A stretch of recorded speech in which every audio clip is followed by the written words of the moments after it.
दोस्तों नमस्कार। मैं अजीत सिंह आज एक ऐसे विषय पर चर्चा करने के लिए हम आए हैं जो राष्ट्रीय चिंता का विषय है। इस समय मऊ जनपद के घोसी विधानसभा में उपचुनाव हो रहा है। यह उपचुनाव सिर्फ दारा सिंह चौहान के राजनीतिक और निजी स्वार्थों के कारण हो रहा है।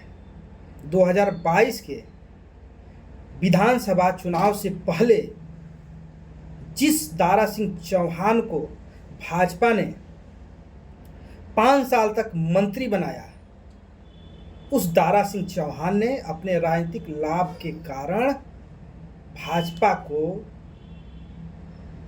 धक्का देकर आलोचना करके समाजवादी पार्टी में शामिल हो गए और 2022 में विधायक बने।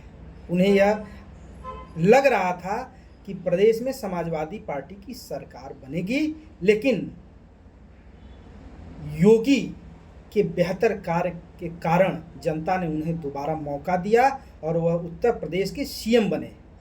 वही दारा सिंह चौहान 1 वर्ष के भीतर समाजवादी पार्टी से अपना मोह भंग करके फिर दोबारा राजनीतिक कारणों के चलते भाजपा में शामिल हो गए।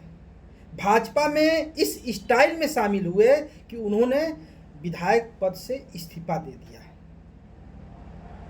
भाजपा को लगा कि पूर्वांचल में चौहान वोटों के कारण दारा सिंह चौहान जैसे नेताओं की जरूरत है। दारा सिंह चौहान के राजनीतिक सफर पर एक नज़र दौड़ाई जाए तो वह 10वीं पास व्यक्ति हैं और आजमगढ़ के एक गलवारा गांव है, वहां के रहने वाले हैं और उन्होंने 10वीं की शिक्षा हासिल की है और उनका राजनीतिक जो क्षेत्र रहा है वह घोसी रहा है मऊ जनपद में। वह 1996 में पहली बार बहुजन समाज पार्टी के टिकट पर राज्यसभा में गए। फिर उन्होंने बहुजन समाज पार्टी को 2000 में छोड़ दिया, समाजवादी पार्टी में शामिल हो गए। समाजवादी पार्टी ने भी उन्हें राज्यसभा बनाया। 2007 के विधानसभा चुनाव से पहले वो फिर बसपा में शामिल हो गए और 5 साल तक सत्ता का खूब मजा लिया। इसके बाद वह 2009 के लोकसभा चुनाव में घोसी से सांसद बने और सत्ता का जमकर दुरुपयोग किया, लेकिन उनको अनुमान था 2014 के बाद जब भाजपा केंद्र में आई तो फिर वह भारतीय जनता पार्टी में शामिल हो गए और भाजपा में जब 2017 भाजपा की सरकार बनी तो उन्हें कैबिनेट मंत्री बनाया गया। 5 साल वहाँ भी सत्ता का सुख होगा और फिर राजनीतिक अनुमान लगाते हुए समाजवादी पार्टी में 2022 में शामिल हो गए और विधायक रहे। अब फिर वहाँ उनका मन नहीं लगा, भाजपा में शामिल हुए। समाजवादी पार्टी के टिकट से वह चुनाव जीते थे तो उन्होंने इस्तीफा दे दिया। अब वहाँ उपचुनाव हो रहा है। दारा सिंह चौहान ने जिस भाजपा को 2022 में जमकर आलोचना की थी, बहुत कुछ कहा था, यहाँ तक कहा था कि भाजपा पिछड़ा विरोधी है, जबकि उत्तर प्रदेश की सियासत में भाजपा अगर सत्ता में है तो उसका मुख्य कारण सवर्ण और पिछड़े वोट ही हैं। पिछड़े वोटों के चलते ही आज वह सत्ता में है। पिछड़ों को लेकर मोदी और अमित शाह की नीतियां स्पष्ट हैं।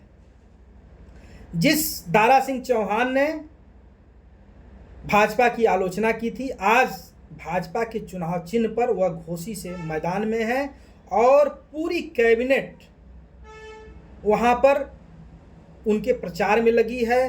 भाजपा की प्रतिष्ठा दांव पर है, यहाँ तक कि दारा सिंह चौहान का भी करियर दांव पे है। अगर वह चुनाव हारते हैं तो निश्चित तौर पर उनका राजनीतिक अंत हो जाएगा, क्योंकि अब जनता जान चुकी है, घोसी की भी जनता इस चीज़ को समझ चुकी है कि ऐसे दल बदलुओं को सबक सिखाने की आवश्यकता है। राजनीतिक पार्टियां अपने जातिगत वोटों के कारण उनकी मजबूरियां रहती हैं, इसलिए दारा सिंह चौहान जैसे नेता पूर्वांचल की राजनीति में, देश की राजनीति में पनपते रहते हैं और राजनीतिक लाभ लेकर अपनी जेब भरते रहते हैं। दारा सिंह चौहान ईमानदार नहीं है, उन्होंने भी गड़बड़ी की है। अगर उनकी निधि की जांच करा दी जाए तो दूध का दूध, पानी का पानी हो जाएगा। और मैं एक बात कहना चाहता हूं, प्रदेश के मुखिया योगी आदित्यनाथ जी और विपक्षी दलों से यह हम कहना चाहते हैं कि ऐसे नेताओं से सावधान रहने की ज़रूरत है। ऐसे नेता देश की तरक्की में बाधक हैं। आज जो उपचुनाव होगा घोसी का, वहाँ करोड़ों रुपए खर्च होंगे, सरकारी पैसे खर्च होंगे, जो जनता का पैसा है। मोदी जी जनता के पैसे को बर्बाद होने से रोकने के लिए बहुत सारे उपाय कर रहे हैं।